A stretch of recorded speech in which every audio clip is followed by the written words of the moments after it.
بسم الله الرحمن الرحيم الله أكبر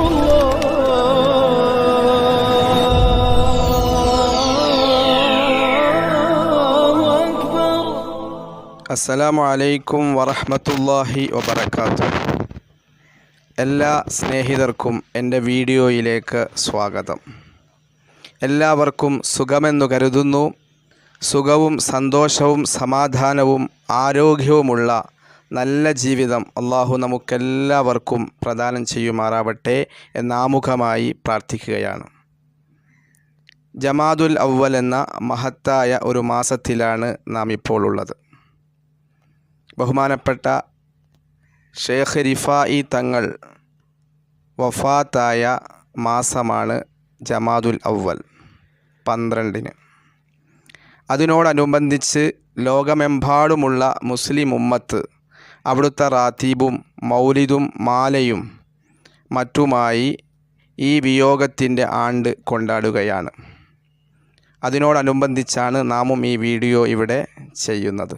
അല്ലാഹു സുബ്ഹാനഹു തആല അവിടുത്തെ ഗുരുത്വവും പൊരുത്തവും ബറക്കത്തും നമുക്കെല്ലാവർക്കും അള്ളാഹു നൽകുമാറാവട്ടെ എന്നുകൂടെ പ്രാർത്ഥിക്കുകയാണ്.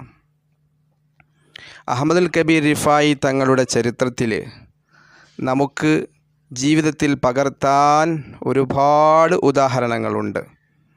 അവിടുത്തെ ജീവിതത്തിലെ ഏറ്റവും വലിയ സ്വഭാവ മഹിമയായിരുന്നു കൃപയും കാരുണ്യവും വാത്സല്യവും. ഇത് മൂന്നും നമ്മുടെ ജീവിതത്തിലേക്ക് ഇണങ്ങിച്ചേർന്നാൽ നമ്മുടെ ജീവിതത്തിന് അർത്ഥമുണ്ട്. ഇന്ന് സമൂഹത്തിൽ നടമാടിക്കൊണ്ടിരിക്കുന്ന എല്ലാ ദുശ്ശൈലികൾക്കും ഏറ്റവും മർമ്മപ്രധാനമായ പ്രശ്നം കാരുണ്യവും വാത്സല്യവും കൃപയും ഇല്ലാതാവുമ്പോഴാണ്. അഹ്മദുൽ കബീർ റിഫായി തങ്ങൾ വലിയ ഒരു ഉദാഹരണം തന്നെയാണ് നമുക്ക് മുന്നിൽ ഈ വിഷയത്തിൽ നമുക്ക് കാണിച്ചു തന്നത്. ഒരുപാട് സ്വഭാവ മഹിമകളുണ്ട്. എല്ലാം ഒരു വീഡിയോയിലൂടെ നമുക്ക് പറഞ്ഞു തീർക്കാൻ കഴിയില്ല. അവിടുത്തെ വലിയ സ്വഭാവമായിരുന്നു സ്വാന്തന പ്രവർത്തനം. അശരണരെയും വിധവകളെയും തളർവാദ രോഗികളെയും കുഷ്ഠരോഗികളെയും എന്നുവേണ്ട രോഗികൾ എവിടെ വിഷമിക്കുന്നുണ്ടോ അവിടെ ഷേഖ് റിഫായി തങ്ങൾ ചെല്ലാറുണ്ടായിരുന്നു. അതിന് ദൂരമോ സമയമോ ഒന്നും വിഷയമാക്കിയിരുന്നില്ല.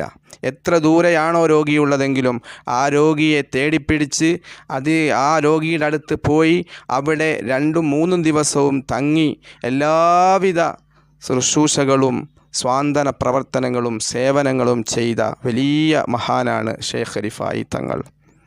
ആ വലിയ ജീവിതം നമ്മുടെ ജീവിതത്തിലേക്ക് പകർത്താൻ അള്ളാഹു നമുക്കൊക്കെ തൗഫീക്ക് നൽകുമാറാവട്ടെ എന്ന് പ്രാർത്ഥിക്കുകയാണ്. അവിടുത്തെ വിയോഗത്തിൽ ആണ്ടിൽ നാം സ്മരിക്കുമ്പോൾ അവിടുത്തെ ജീവിതത്തിൽ ഇങ്ങനെയുള്ള പ്രവർത്തനങ്ങൾ നമ്മുടെ ജീവിതത്തിലും കൊണ്ടുവരാൻ ആദ്യം എന്നോടും പിന്നെ പ്രേക്ഷകരായ നിങ്ങളോടും ഉണർത്തുകയാണ്. അള്ളാഹു നമുക്ക് തൗഫീക്ക് നൽകുമാറാവട്ടെ. അഹ്മദുൽ കബീർ റിഫായി തങ്ങൾ ഹിജ്റ 578 ജമാദുൽ അവ്വൽ 12 ബഗ്ദാദിലാണ്, ഇറാഖിലെ ഉമ്മു അബീദ എന്ന സ്ഥലത്താണ് വഫാത്തായത്.